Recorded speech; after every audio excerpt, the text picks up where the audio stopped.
இப்படி ஆயிரக்கணக்கான குடும்பங்கள் இன்றைக்கு இந்த இயக்கத்திற்காக உழைத்துக் கொண்டிருக்கிறது, பணியாற்றிக் கொண்டிருக்கிறது, பாடுபட்டுக் கொண்டிருக்கிறது. அதைத்தான் நம்முடைய தம்பி உதயநிதி அவர்கள் பெருமையோடு எடுத்துச் சொன்னார். தோல்வி வெற்றி என்பது இரண்டே சமமான கருதி பாடுபட்டுக் கொண்டிருக்கக்கூடிய தொண்டன் தான் திமுக என்பதை யாரும் மறுக்கிறப்பட்டிருக்கிறது. ஏதோ இன்றைக்கு நடைபெற்று முடித்திருக்கக்கூடிய தேர்தலில் ஏதோ நாம் தோற்றுவிட்டது மாதிரி, அதுவும் படுதோல்வி அடைந்து விட்டது மாதிரி, இத்தோடு திமுக கதை முடிஞ்சிருச்சு அப்படி என்று கவிதை இரங்கற்பா பாடுவதற்கு கூட முகத்திருக்கிறார்கள். நம்முடைய இன எதிரிகள் அந்த சூழ்ச்சியில இன்றைக்கு ஈடுபட்டிருக்கிறார்கள். ஆனால் திமுக பொறுத்தவரைக்கும் எத்தனையோ தேர்தல் பார்த்திருக்கு. 1949 தொடங்கிய நம்முடைய கழகம் தொடர்ந்து 52 நடைபெற்ற தேர்தலாக இருந்தாலும் சரி, 57 நடைபெற்ற தேர்தலாக இருந்தாலும் சரி, 62 நடைபெற்றிருக்கக்கூடிய தேர்தலாக இருந்தாலும் சரி, அதற்கு பிறகு 67 நடைபெற்றிருக்கக்கூடிய தேர்தலாக இருந்தாலும் சரி, 71 இப்படி தொடர்ந்து நடைபெற்றிருக்கக்கூடிய தேர்தல்களில் பல வெற்றிகளை கண்டதுண்டு, பல தோல்விகளையும் நாம் சந்தித்திருக்கிறோம். ஆனால் தோல்வியடையும் நேரத்தில் தான் திமுக எப்பொழுதுமே ஒரு பெனிக்ஸ் பறவை போல கிளர்ந்து எழக்கூடிய நீ கூட பேசியவர்கள் எல்லாம் ஏதோ சோகத்தில் இருப்பது போல நான் பார்க்கிறேன். நாங்க மட்டும் இல்லை, மேடையில் இருக்கக்கூடிய மட்டும் இல்லை, எதிரில் இருக்கக்கூடிய சோகமாக நான் சோகப்பட இருக்கிறது அவசியம் இல்லை. நாம் தான் இன்றைக்கு ஆட்சியில் இருக்கிறோம்.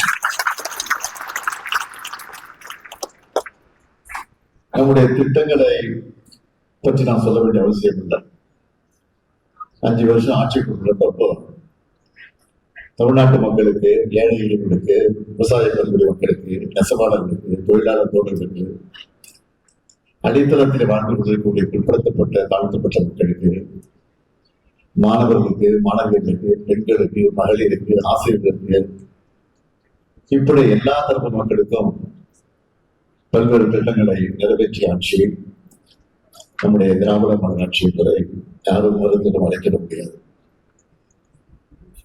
நான் வெற்றி வாய்ப்பு எழுந்து புதிய ஆட்சி பொறுப்பேற்ற போது, புதிய ஆட்சிக்கு பொறுப்பேற்றக்கூடியவருக்கு நான் வாழ்த்து சொன்னேன். நீங்க படிச்சிருப்பீங்க, அந்த அறிக்கை படிச்சிருப்பீங்க. வாழ்த்து சொல்றது சொன்னேன். புதிதாக ஆட்சிக்கு இருக்கக்கூடியவர்களுக்கு வாழ்த்துக்கள்.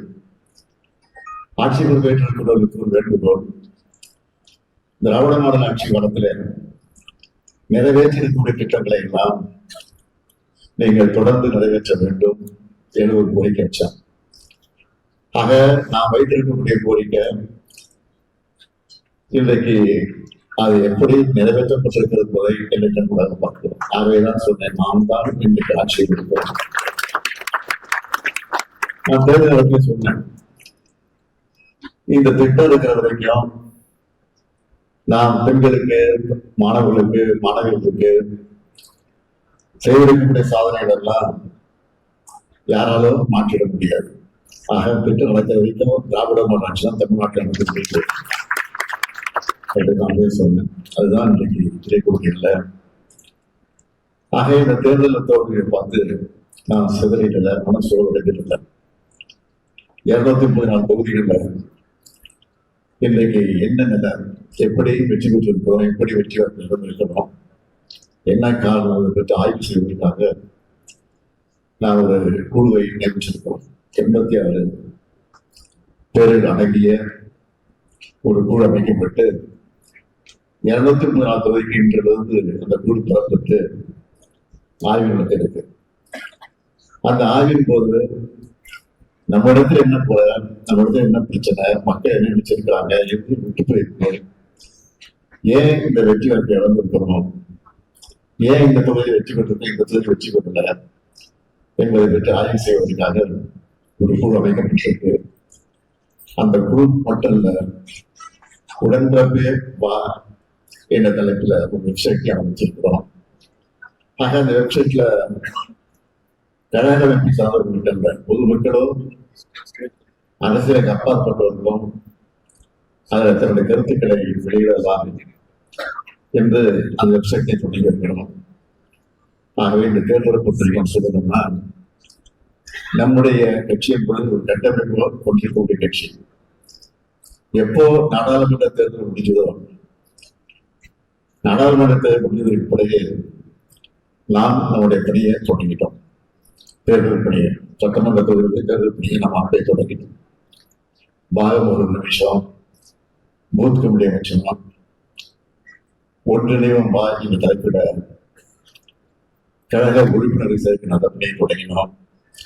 எஸ்ஐஆர் பணியை முடிச்சோம். அதற்கு பிறகு இளைஞரணி மண்டல மாநாடு நடத்தணும், மகளிர் அணியுடைய மண்டல மாநாடு நடத்தணும், பாகம் ஒருவர்களை எல்லாம் அழைத்து மண்டல மாநாடு நடத்தணும். ஒவ்வொரு தொகுதிக்கும் பொறுப்பாளர் நியமிச்சோம். மண்டல அளவில் அதற்கும் சில பொறுப்பாளர் அமைச்சோம். இவ்வளவு பணிகளையும் செஞ்சு ஏன் நாம் ஆட்சி பெற முடியல? ஆனா எந்த பணியும் செய்யாம வாக்காளரை சந்திக்கல, பாகம் ஒருவர் நியமிக்கல, பூத் ஏஜென்ட் அமைக்கல, இன்னும் சொல்லணும்னா கவுண்டிங் ஏஜென்ட் கூட பல இடங்கள் நியமிக்கல. அப்படிப்பட்டவர்கள் இன்னைக்கு வெற்றி பெற்ற வாய்ப்பு, வெற்றி பெற்ற ஆட்சி கொண்டிருக்கிறாங்க. அது தவறு இல்லை. ஆனா அதை என்ன நடந்திருக்கு? Social media. ஆக சோசியல் மீடியா வந்து இன்ஸ்டாகிராம் சொல்லக்கூடிய அதை பயன்படுத்தி ரொம்ப சோகமாக சிறு பிள்ளைகளை, குழந்தைகளை பிரச்சாரம் செய்ய வச்சு அவர்களை அவருடைய பேரன்கள், அவருடைய தாத்தாக்களை, அப்பாக்களை, அம்மாக்களை, அவங்க வீட்டில் இருக்கிற பெரிய விதத்துல அந்த குழந்தைகள் மூலமாக பிரச்சாரங்களை நிறுத்தி ஒரு திட்டமிட்ட பணி மட்டும் முடிந்திருக்கு. ஆக அது நம்முடைய கணக்கு தெரியாமல் போய்விட்டது. ஆனா இனிமேல் நாம் உஷாராக வந்து அதையும் முறியடிக்கக்கூடிய வகையில அந்த பணியை நாம் நிறைவேற்றுவதற்கு திட்டங்கள் தான் தீட்டியிருக்கிறோம். எனவே நீங்க எதை பற்றி கவலைப்பட்ட அவசியம் இல்லை. நாம் நம்முடைய கழகம் இருக்கு, நம்முடைய இயக்கம் இருக்கு, நாங்கள் இருக்கிறோம். எதை பற்றி நீங்கள் கவலைப்பட வேண்டிய அவசியம் இல்லை. மீண்டும் நாம் தான் ஆட்சிக்கு வருவோம் என்று வீட்டோடு கையாற்றுகிறோம். எனக்கு இருக்கக்கூடிய குறைகள்லாம் 5 ஆண்டுகள் நிறைவேற்றிய திட்டப்பணிகளுக்கு தொடர்ந்து இன்னும் பல பணிகளை நிறைவேற்றியிருப்போம். இன்னும் 5 ஆண்டுகளும் நமக்கு வாய்ப்பு இருந்திருந்தால் இன்னும் பல பணிகள் நிறைவேற்றியிருப்போம். அது தலைவருக்கு போயிருக்கிறது. அதை எப்படியாவது நாம் எதிர்கட்சியாக இருந்தாலும் இன்றைக்கு நாம் மக்களிடத்தில் போராட்டங்களை, ஆர்ப்பாட்டங்களை உரிமையோடு எடுத்து சொல்லக்கூடிய அந்த வகையில உடைய கடமையை ஆற்றுவோம் என்று எடுத்து சொல்லி இன்றைக்கு மனக்கூலம் இருக்கக்கூடிய மணமக்களை அன்போடு கேட்டுக்கொள்ளப்படுகின்றது. புரட்சி கவிஞர் பாவேந்தர் காளிதாசன் இருக்கக்கூடிய வீட்டிற்கு விளக்காய், நாட்டிற்கு தொற்றதாய், நீங்கள் வாழுங்கள் வாழுங்கள் வாழுங்கள் என்று சொல்லி உங்களுக்கு பிறக்கக்கூடிய குழந்தைகளுக்கு அழகான தமிழ் பெயரை சூட்டுங்கள் என்று கேட்டு நன்றி.